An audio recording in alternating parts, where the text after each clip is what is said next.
Europe. Europe 1. François Clémenceau, le président de la République, on l'a dit, se rend donc à Strasbourg pour s'exprimer devant le Parlement européen. Que veut-il dire aux élus des peuples d'Europe ? En fait, Pierre, il s'agit pour lui, ni plus ni moins, d'ouvrir la séquence des élections européennes de 2019. Elles auront lieu dans un an, pile, et le chef de l'État, dont le parti En Marche, vous le savez, n'est pas représenté au Parlement, veut en quelque sorte tester ses idées sur l'avenir de l'Europe auprès des différents groupes qui siègent à Strasbourg, avant d'affiner lui-même sa propre stratégie.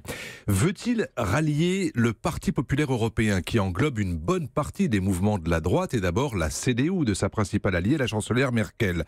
Veut-il rallier la gauche social-démocrate européenne, dont les scores au niveau national ont été très décevants, que ce soit en Allemagne, on l'a vu, en Italie, en Espagne, au Royaume-Uni, ou alors les centristes libéraux très pro-européens, dont il se sent peut-être le plus proche, ou bien encore faire concourir En Marche sous sa propre bannière, en espérant être rejoint par des élus ou des candidats de droite, de gauche, du centre, dans toute l'Europe. Mais est-ce que justement, ça ne fait pas un peu politique, politicienne, tous ces calculs, lui qui a promis de renouveler le genre ? C'est vrai qu'il a réussi à imposer en France un centrisme d'un nouveau genre, mais s'il veut faire passer ses idées et ses politiques pour l'Europe de demain, qui passe selon lui par plus d'intégration économique et sociale, plus de convergence sur le plan de la diplomatie et de la défense, plus de souveraineté pour s'imposer face aux géants américains ou chinois, eh bien il lui faudra des relais au Parlement, d'autant que ce sera le candidat du groupe arrivé en tête qui risque d'être le prochain président de la Commission européenne, c'est-à-dire l'homme ou la femme qui dirige l'Europe au quotidien.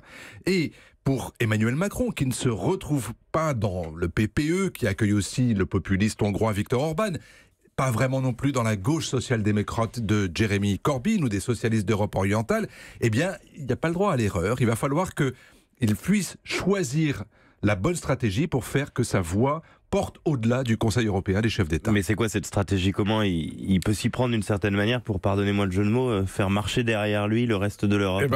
On va bien voir ce qu'il dit aujourd'hui à la fois au Parlement européen et puis à partir de demain dans ces grandes consultations démocratiques qui vont rythmer la saison pour savoir ce que les citoyens veulent. Mais on voit bien que son discours aujourd'hui, il est autour des valeurs de l'Europe et que sur la démocratie, l'état de droit, l'indépendance de la justice et des médias, la solidarité entre États, notamment sur les migrants, eh bien la complaisance n'est plus de mise. Pour lui, la Pologne et la Hongrie, par exemple, sont des pays membres qu'il faut menacer de sanctions ou de restrictions en termes d'aide si ces pays continuent de contourner les grands principes qui ont fait l'Europe démocratique d'aujourd'hui.